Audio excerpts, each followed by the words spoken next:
Hey guys, Sean here. Welcome to the F1 Word and to the preview for the 2024 Miami Grand Prix, the first race of 3 in the USA again this season, and it is also the second sprint weekend in a row, which I'm sure will be great news for some of you. For others, maybe not so much.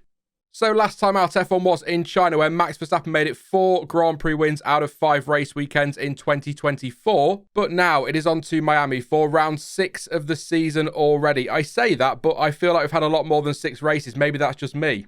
But anyway, no changes to the track layout since the last race, so a lap is still 5.412 kilometers. That's 3.36 miles long if you prefer. And the track is made up of 19 corners with 57 laps scheduled for the race on Sunday. That's 19 laps for the sprint. And the race lap record for the circuit is held by Max Verstappen, who posted a 1:29.708 last season.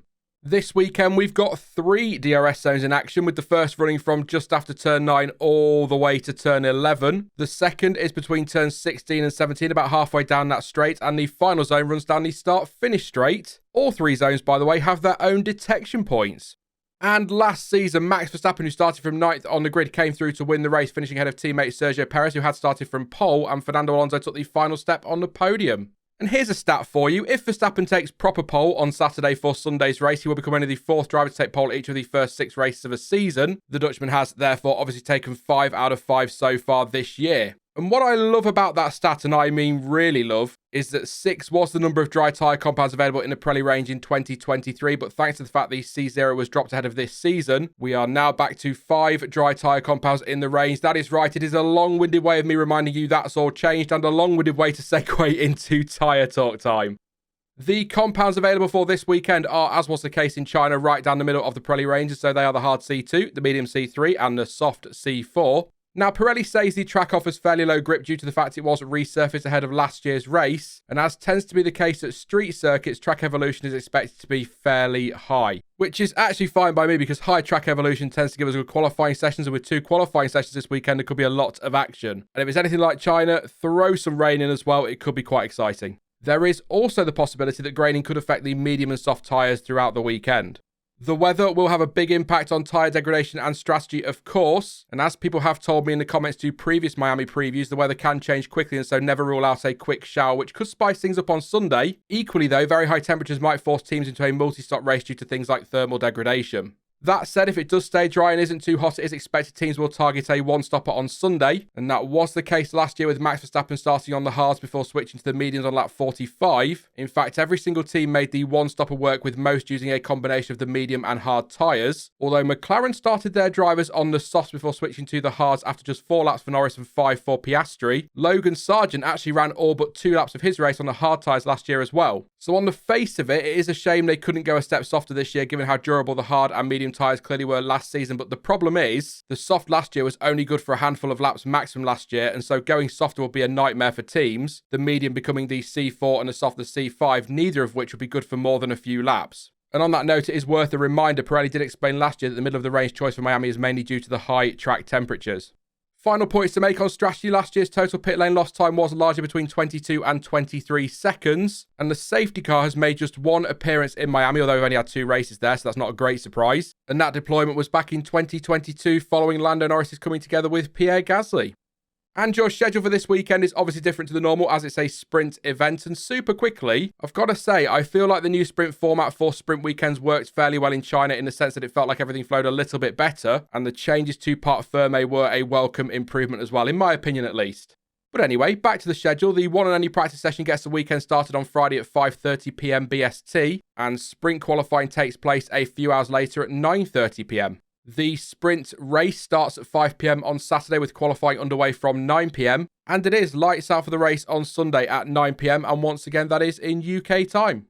Now, before I get on to my predictions, let's have a quick run through some of the news and talking points ahead of this weekend's action in Miami. So first up, and in case you somehow managed to miss it, it has been confirmed that Adrian Newey will leave Red Bull in the first quarter of 2025. Newey has stepped back from F1 duties immediately and will focus on the final development and delivery of the RB17 hypercar, which is due to be unveiled at Goodwood in July. He will then leave Red Bull completely next spring, and according to reports at the time of recording, he will not have to serve any gardening leave and will be free to join another team as soon as he leaves Red Bull next year.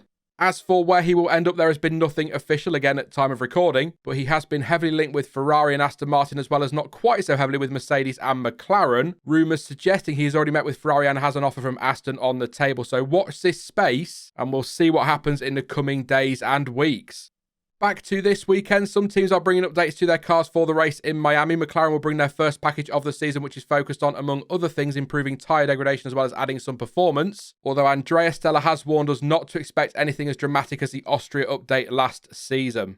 Mercedes will bring updates as well, with James Allison explaining they will also bring components that they hope will fix the underlying balance that is causing the team difficulty. And RB, who I believe will run a tweaked livery for the event, confirmed last time out they too will run upgrades this weekend. As always, keep an eye out for F1's car presentation show and tell thing on Friday for a full list of which teams have brought what to the Miami Grand Prix. On the subject of Friday, also keep an eye on the news as Aston Martin's latest right of review petition will be heard by the stewards. The petition is regarding Fernando Alonso's penalty during the China sprint, where he received a 10-second time penalty as well as 3 penalty points. And as always, the team will have to present new evidence that was not available to the stewards at the time of the ruling if they are to be successful. And Ferrari will have a one-off livery this weekend in Miami, and by one-off livery I mean they've painted a few parts of it blue. There are actually 2 shades of blue featured on the car, and that is to mark the 70th anniversary of Ferrari's presence in North America. It looks, like a red Ferrari with some blue slapped on it. Honestly, about what I expected. Is probably a better review. Would it have been nice to see the whole car blue? Yeah, probably. But that was never realistically going to happen. It's fine as far as I'm concerned. I'm not a massive fan, but yeah, whatever. As you can tell, I'm really sold on it, but let me know what you make of it down in the comment section. Do you love it, hate it, or meh? In other news worth a mention, Daniel Ricciardo comes into this weekend with a 3-place grid drop hanging over his head after he was handed a penalty by the stewards last time out in China for overtaking under the safety car. And it was confirmed last week that Nico Hülkenberg will race for Sauber in 2025, having signed a multi-year deal, which will keep him at the team for Audi's entry in 2026. And so I assume Magnussen and Behrman at Haas next year then. We'll wait and see on that one. Right then, let's make some predictions for this one, and as always, don't take them too seriously, just a little bit of fun, and you can let me know yours in the comment section down below. And last time out, not great, but also not a total write-off. I was right on Verstappen for both wins and Perez taking P3, but that was all. For this week, look, it's Red Bull as favourites again. I know, I'll give you a second to get over that massive shock. No, it's not a shock to anyone, given how things have gone so far this year. But don't forget as well, they were dominant in Miami last year, with Max Verstappen 26 seconds clear of Fernando Alonso in P3, despite starting down in 9th place. So I would be very surprised if anyone stops him this weekend without some sort of drama. As for who could be their closest challengers, I think we're looking at Ferrari and McLaren again. I think that could be a very close fight. And just to be clear, if McLaren start giving it the old, we're going to struggle this weekend line, I'm going to ignore it because they've performed really well on tracks they expect to have issues on this year already. My point being, I think they will still be very much in the mix for podiums. And yes, I do mean plural because of course we've got 2 races this weekend, so maybe we'll see them in the top 3 on Saturday and on Sunday.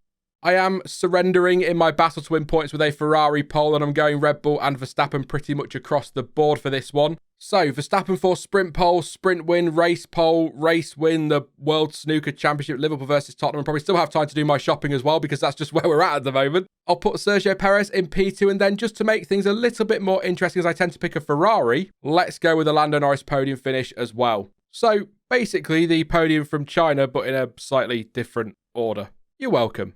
Behind the top 3 teams, I think we're looking at another good fight between Mercedes and Aston Martin, and this time around I'll go with Mercedes, just having the edge and outscoring Aston. It'll be interesting to see what those updates that bring this weekend will do for Mercedes and McLaren, of course, see if that mixes that pack up a little bit more.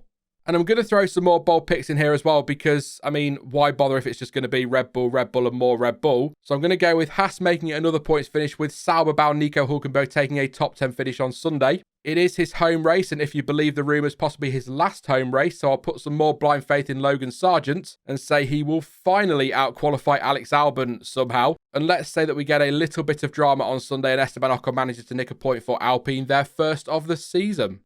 That is it then for the Miami Grand Prix preview, but don't forget to let me know your thoughts and your predictions ahead of the weekend in the comment section down below. And don't forget to let me know as well what you think of the tweak to Ferrari's livery for Miami, and also where you think Adrian Newey will end up after he leaves Red Bull. I'd be interested to know. And just super quickly before I go, apologies for no content last week. That wasn't my intention. I had videos written and ready to be recorded, but unfortunately I was suffering with a chest infection, so I was getting over that, and so obviously couldn't record unless you want to be coughing for 10 minutes at a time at you. So apologies again.